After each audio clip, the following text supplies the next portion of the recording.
Hello, everyone. Welcome to week 3. My name's Amanda Jaramillo, and today we'll be going over this week's assignment in comparing LA Metro Public Agency and Lyft, a private company, which both aim to enhance transportation accessibility, and we'll be answering the question from Graham, which is, are they alike in unimportant respects? My proposed thesis is while their missions align, both organizations aim for customer satisfaction as a key priority, but their operational models and approach in achieving this differ significantly due to accountability, resource allocation, and adaptability. Now, in the slide, I wanted to show you, their two missions, and LA Metro's, their mission statement is provide world-class transportation system that enhances the quality in Los Angeles County. Now, Lyft's mission is improve people's lives with the best transportation. So as you can see, as my thesis kind of states, they also aim for their customers and to provide best transportation as possible, but their models and their approach are completely different. So theme 1 is going to be accountability slash governance. And a key point to think about for public agencies like LA Metro is that they're accountable to the tax dollar, to the government regulations. While Lyft, they can accommodate their shareholders. What's the market demand? Where they're pricing? So there are two different types of things that they have to abide by for their accountability. The theories that I would be pulling for would be cons and cons, open system theory, that public agencies are influenced by external regulatory bodies and public feedback, while private companies adapt to their customers' preference. And then I'm also going to talk about bureaucracy.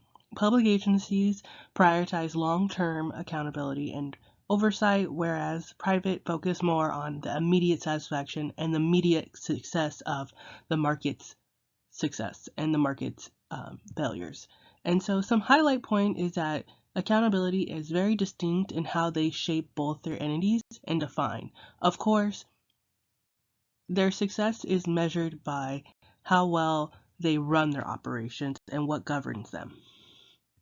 This brings me to theme 2, resource allocation. And one thing that I wanted to highlight is where are the resources coming from? And right here really states the difference between the two. LA Metro's resources obviously come from the government. It comes from grants. It comes from the federal regulations such as the DOT, which stands for Department of Transportation, while Lyft relies on private capital, the profitability, and this is essentially from the customer paying a fee to be serviced. So the theories that I wanted to use for this one would essentially be coming from Gantz, which talks about, funding is tied to collaborations among all levels of government, and then also look at market economics, which is Lyft's operation, and it depends on how private investment and revenue generation emphasizes the efficiency and the scalability of a private industry. And so when I'm looking at this, I want to look at, how this affects their service delivery. What is their operations priorities now when it comes to the resources that they're getting? And one thing to note is that LA Metro always focuses on how equitable they are for accessibility and ensuring that everyone has access to this and can pay for it or essentially given a ride versus Lyft prioritize on the profitability, and so if you don't pay, unfortunately you don't get a ride. So those are some things that are very big and different in their aspects, and so those are things that I wanted to highlight in resource allocation. Now, after talking about market, this brings me to my theme 3, adaptability.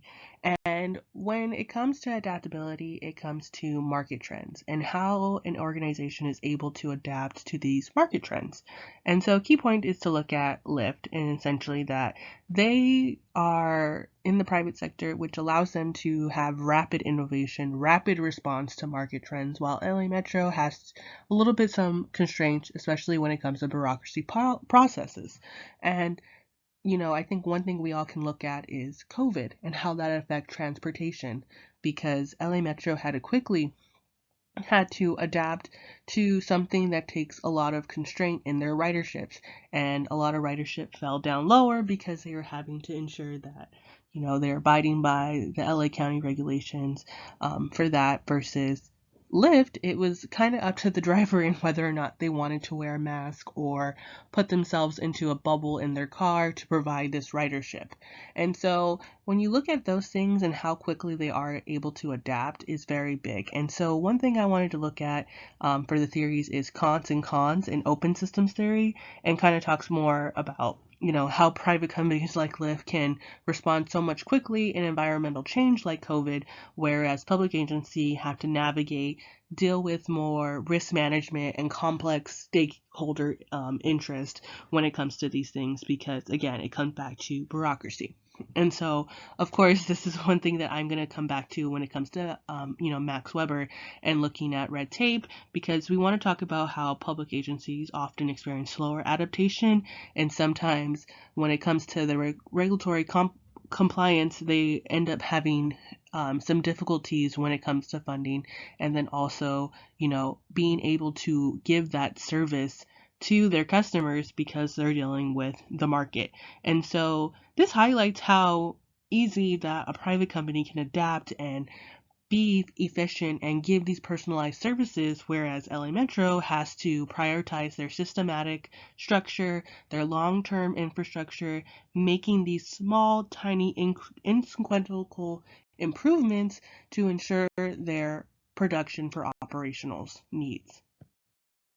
So to conclude today, I wanted to restate my thesis that it's very apparent that both LA Metro and Lyft share the same mission when it comes to their operation in providing excellent transportation services, but the difference comes from the accountability, the resource allocation, and the adaptability, which highlights their unique role in the public and especially how they serve us um, as an organization. And so, summarizing the themes, accountability influences how their decision making is and what services they are prioritizing.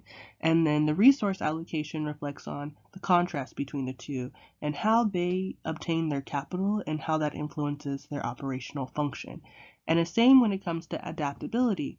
How they respond to challenges in the market or environmental changes really will reflect on their profitability, their equity, and also opportunities. So, closing thoughts would be essentially that, understanding that these are very distinct individual operations definitely will, make us more appreciative of how much they are trying to accommodate us in providing these transportation services, especially being from two different sectors, one being public and one being private, and how they are addressing a societal need in transportation.